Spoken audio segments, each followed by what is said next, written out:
Part A. The groups of nuclear powers. There are today two groups who possess nuclear bombs, which the Western Bloc comprising America, Great Britain and France and possibly a few others. The Communist Bloc consisting of the USSR and China. Part B. The issues that could possibly lead to a nuclear war. The present outstanding major issues which could possibly lead to a nuclear holocaust are the conflicts relating to Germany, Vietnam, Middle East. Part C. Which countries might be involved in a nuclear bombardment. At a glance one can see that many European, Asian and African countries are involved in the above-mentioned issues. Therefore, if nuclear weapons of destruction are used, it would naturally involve many unprepared countries and destroy them utterly in the Holocaust. A slight mistake or miscalculation could be responsible for millions of deaths even in neutral countries. Most people do realize quite well that with all these preparations we are heading for a nuclear holocaust which will destroy very large sections of mankind. But has this ever been foretold, and if so, what does the prophecy say? Part D. Are nuclear weapons for the destruction of mankind? Here are given a few news items which appeared in The Statesman, a leading daily of India, published simultaneously from Calcutta and New Delhi. 1. On Monday the 4th of September 1967 on page 9. Moscow, September 3rd. Soviet nuclear missiles are aimed at populated administrative and political centers in the West and will be launched if the West begins a new war. Soviet Marshal Nikolai Krylov warned today, reports Reuters. Writing in Nedelya. The Sunday supplement to the government newspaper Izvestia. Marshal Krylov said that the populated administrative centers were considered targets equally as valid as military installations. The rockets, he said, could be launched during the very first few minutes of the war. His statement marked a change from previous Soviet speculation about future war, according to which conventional war could still be waged without involving nuclear strikes. Although Marshal Krylov stressed that any Soviet strike would be in retaliation for Western aggression, he did not specify that the West would have to make a nuclear attack before the Soviet missiles were launched. 2. On the 16th of September 1967. Giant Soviet missile. London, September 15th. A British Defence Ministry expert says the Russians are believed to have developed a giant rocket warhead which releases a shower of H-bombs, each capable of being guided to a separate target. Reports AP. Air Commodore Neil Cameron adds, it is widely believed that the Russians have developed the multiple individually guided re-entry vehicle, known as MIRV, which would revolutionize nuclear strategy. It would mean that each Soviet missile dispatched could carry 10 or more individually guided warheads. This could neutralize America's numerical lead in this field. 3. On the 19th of November 1967, page 2nd. Russia claims rockets that cannot be hit. Moscow, November 18th. The Soviet Union yesterday claimed to have small mobile launchers for its intercontinental rockets which could not be hit by an enemy, reports AP. The first deputy commander of the Strategic Rocket Forces, General Vladimir F.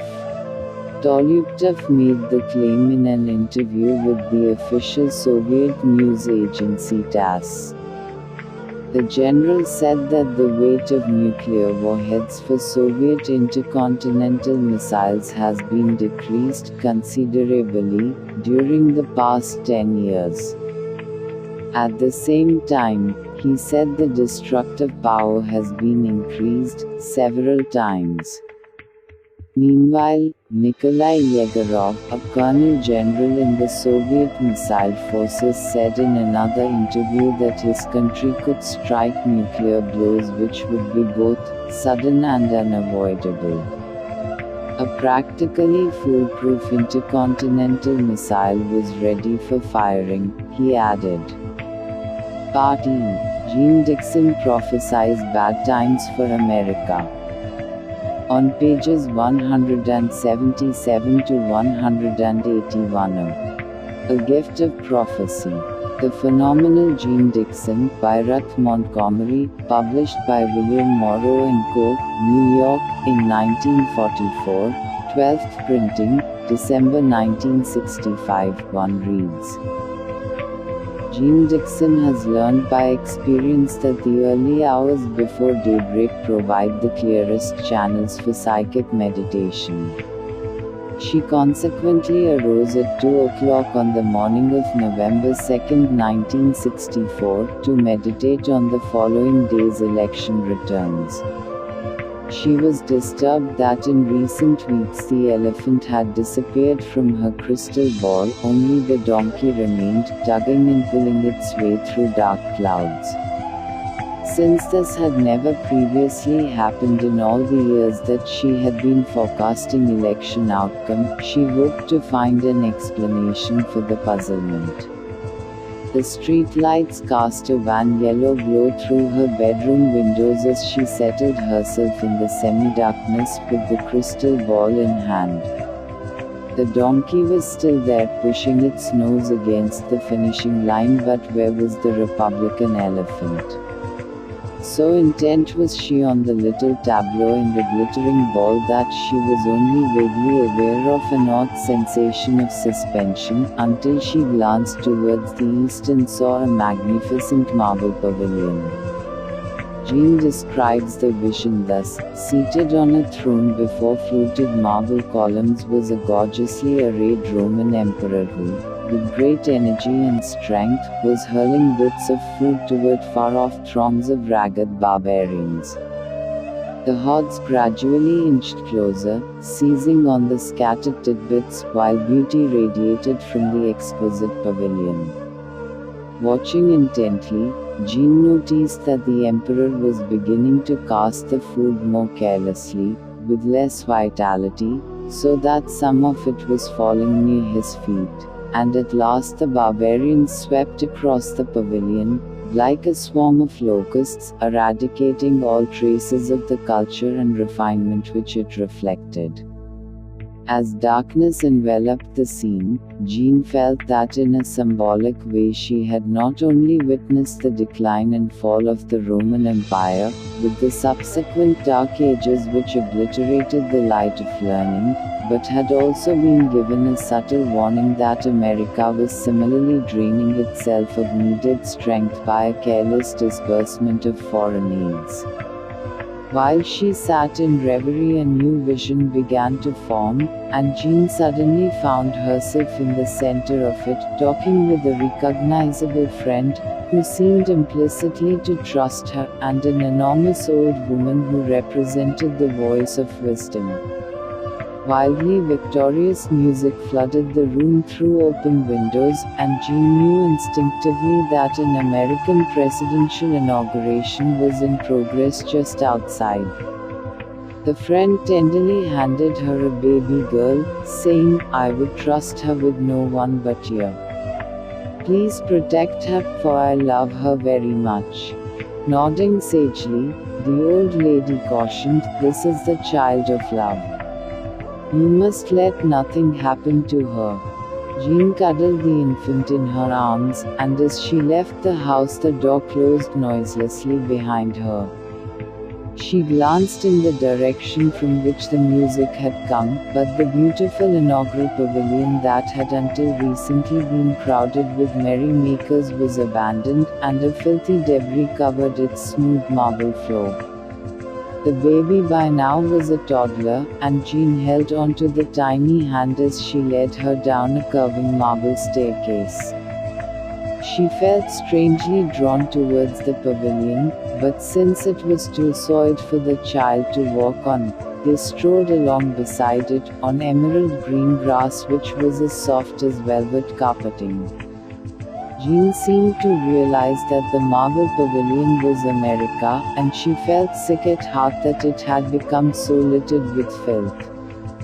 New sparkling, pure, clear water was flowing across the grass and lapping gently around her ankles, but she sadly noted that the cleansing flood was sweeping under instead of over the debris on the pavilion floor.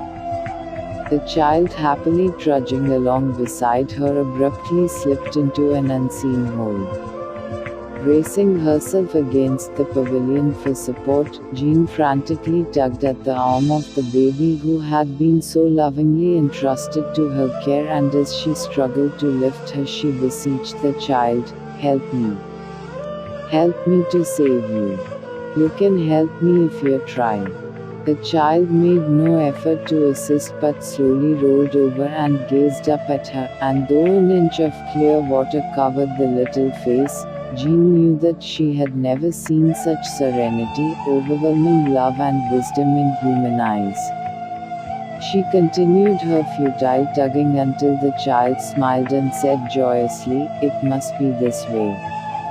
It's got to be this way. Don't you see that it must be this way?" Jean turned and stared again at the unspeakable litter covering the pavilion floor and sensed that she belonged to it, that this was her America. Overwhelmed by a feeling of shame, she watched mutely while smoky grey clouds began to churn the debris about, like matchboxes caught in the funnel of a tornado. She lifted her eyes and noticed that above the murky clouds were even blacker ones rolling in angry billows as if sucked by a giant magnet. As far as she could see, the horizon was murky and tormented, but near the top of the black clouds a fire crackled and burned with white-hot intensity, gradually consuming the repulsive debris. Jean interprets this vision as an advance warning that Americans must pay dearly for the confusion, degradation and immorality in our political, business, labor and family lives, for our obsession with material things and our compromises with high principle. Like the Romans who squandered their great cultural and political leadership with bread and circuses, she feels that we also are building up a loathsome debris that must be consumed by cleansing fires before peace can return to a troubled world.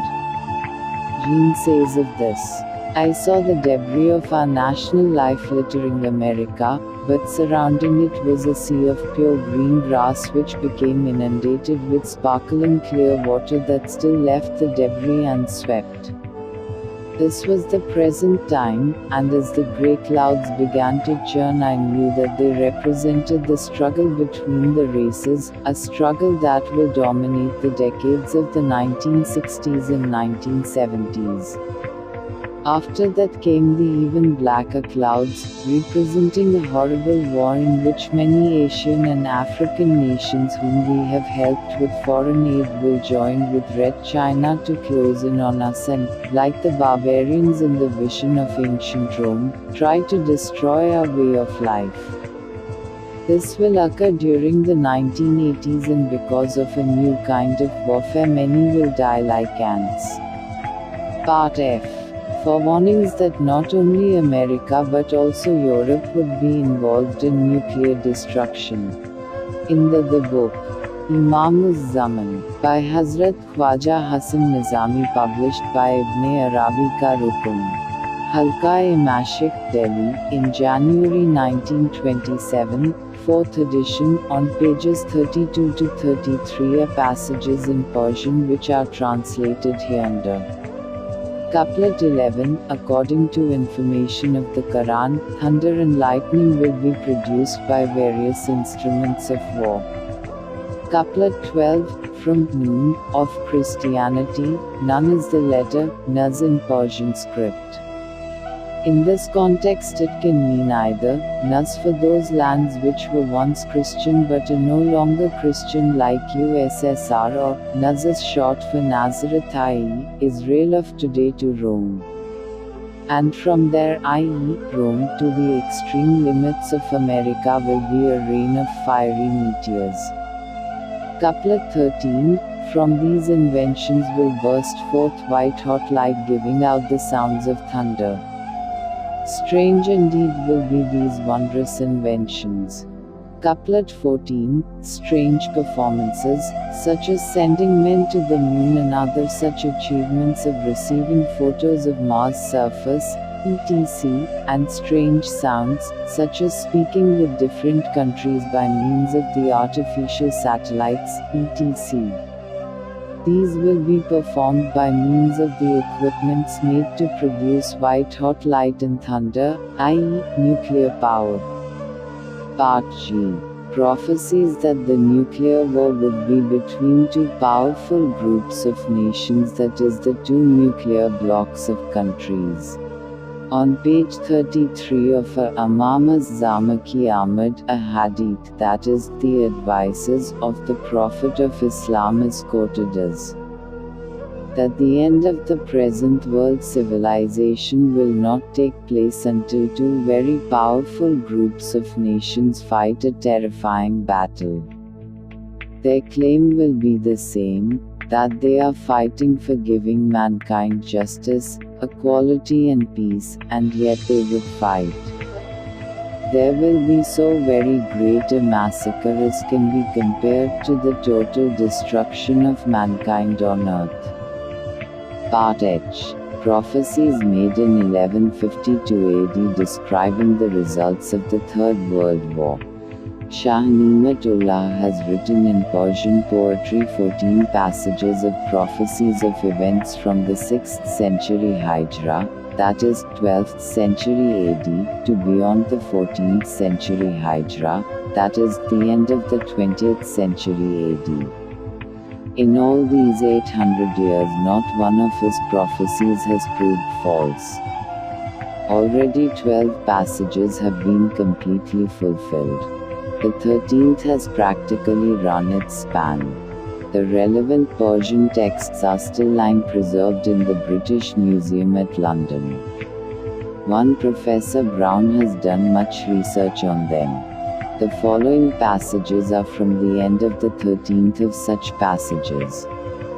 Couplet 51, as described before, the disasters through which India has passed, the same type of disunity will set in for the Western bloc of countries.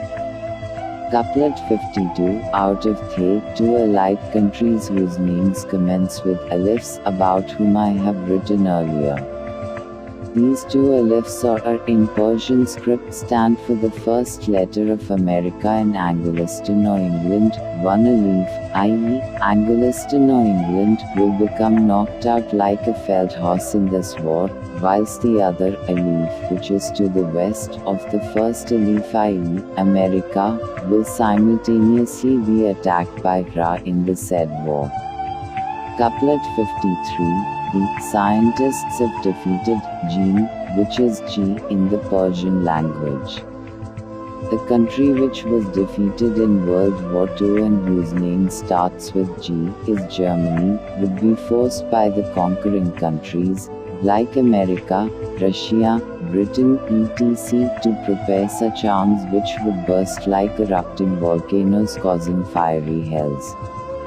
And these would be used without any mercy or consideration by Ra, or are the first letter of Russia, in this war upon heavily populated areas.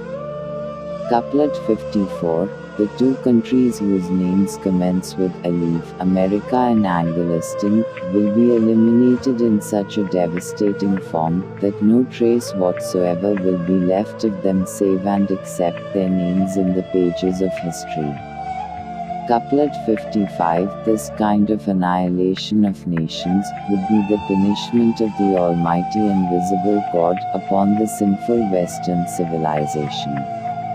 Never again will they be able to claim, as Rome has been, the seat of priestly power to influence this world. Couplet 56. The disbelievers in God, that is, atheists or communists, will conquer the world after destroying the Western civilization. But in the end they will eventually be destroyed and condemned to hell.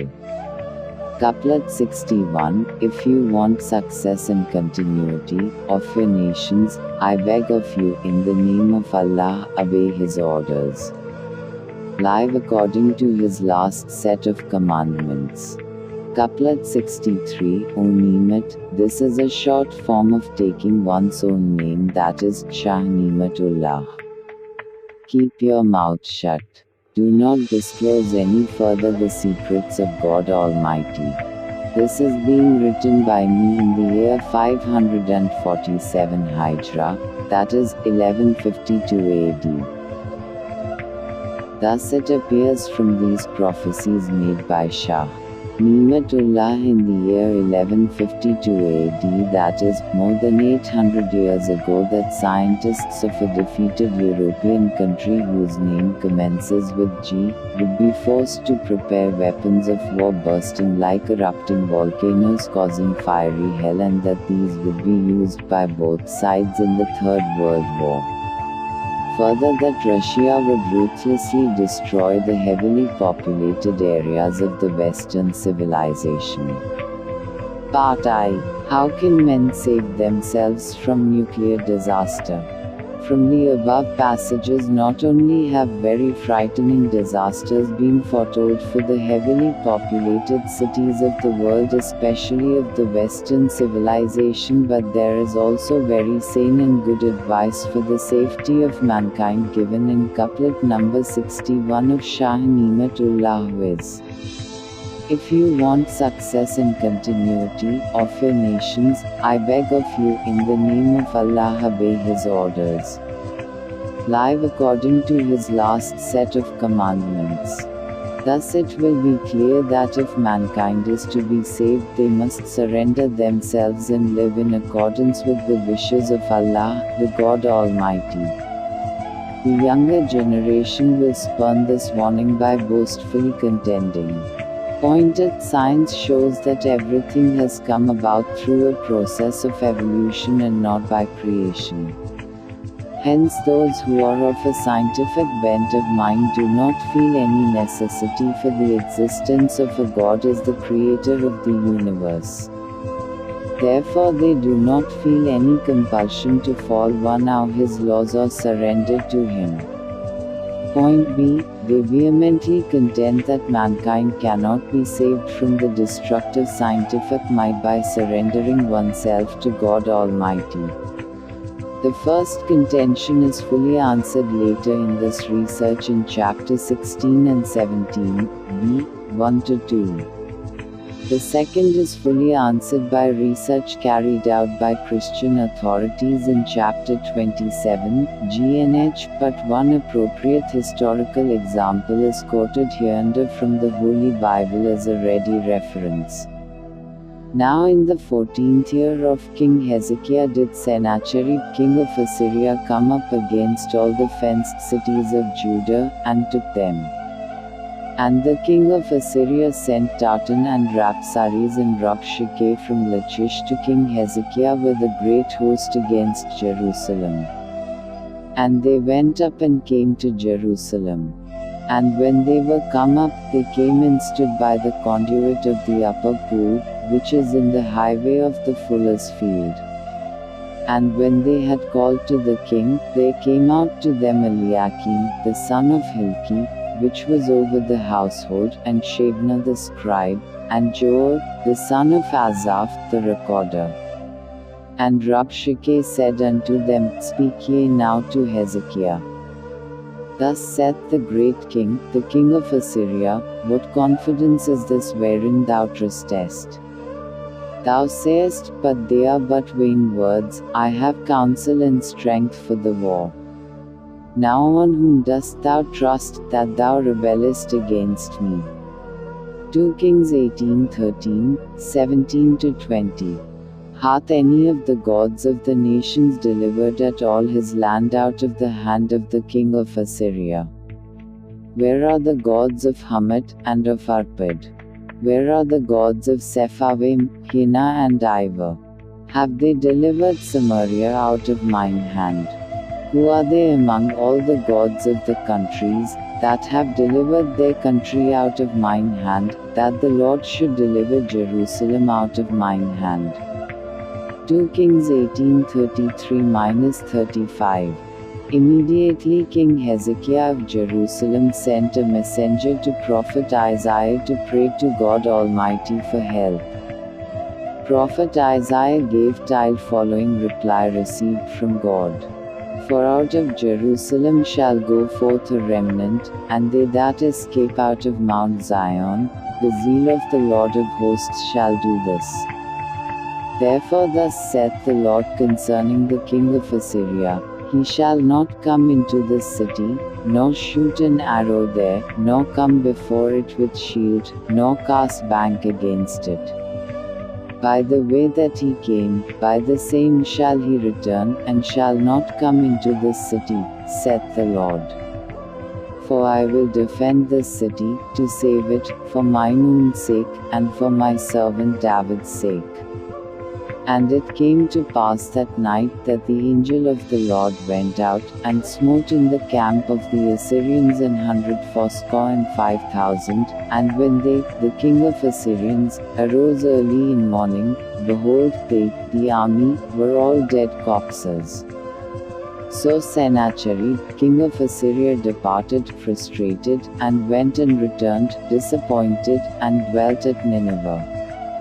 And it came to pass, as he was worshipping in the house of Nisroch his god, that Adramelech and Sharezer his son smote him with the sword, for the disaster he had brought about by disbelieving in God Almighty, and they escaped into the land of Armenia. And Esarhaddon his son reigned in his stead. 2 Kings 19:31-37. From the above passage it is clear that King Sennacherib of Assyria had surrounded Jerusalem with a large army. As he had defeated all the neighboring kings, he in his pride mocked the powers of God Almighty, just as the atheistic-minded science scholars of today are doing. But what happened on the night before the attack? History shows that the entire Assyrian army of 185,000 men was destroyed by God Almighty. Thus the people of Jerusalem were saved even without making any effort whatsoever.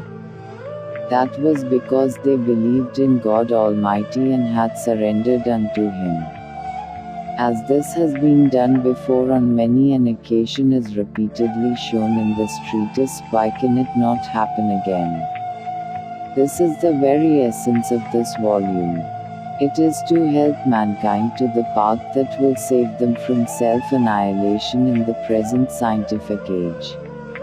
It will be seen later on that there are going to be two such occasions in the coming years when the armed might of nuclear power with the strength of the majority of the people will attack a defenseless saint and his band of believers in God Almighty.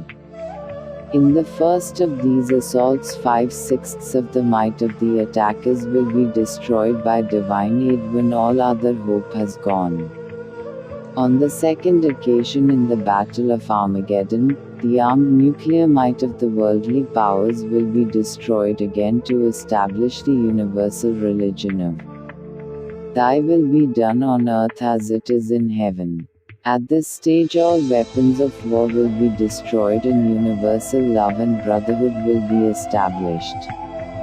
War will become a thing of the past for many centuries to come. Hence it is obvious that if the world is to preserve its safety, people must rise to the occasion and make a serious effort to achieve universal peace amongst men of goodwill, irrespective of caste, color, race or nationality. Otherwise, very many are doomed to the most serious disaster in human history. There will be many who will disbelieve and disregard these warnings, but there are bound to be at least some who will live even after the disaster.